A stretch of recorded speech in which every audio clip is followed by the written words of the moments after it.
আজকে রাতে আমি আর রান্না করতে পারিনি। তো দেখো আমি তোমাদের দাদা ভাইকে আমি বললাম ফোন করে কি আমি কিন্তু এখনো রান্না করিনি। আমি তাতান তোজোকে খাইয়ে ঘুম পড়াচ্ছিলাম, ও ছিল বাইরে। তার বললো ঠিক আছে তাহলে রান্না করতে হবে না, আমি আজকে তাহলে বিরিয়ানি নিয়ে আসবো। তার জন্য আজকে আমরা বিরিয়ানি খাচ্ছি। কি অবস্থা বলো তো।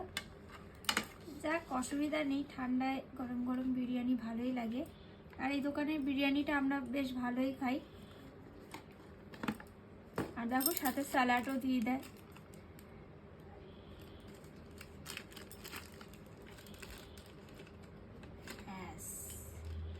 কমপ্লিট। আচ্ছা এটা মনে লেগ পিস নে বলো।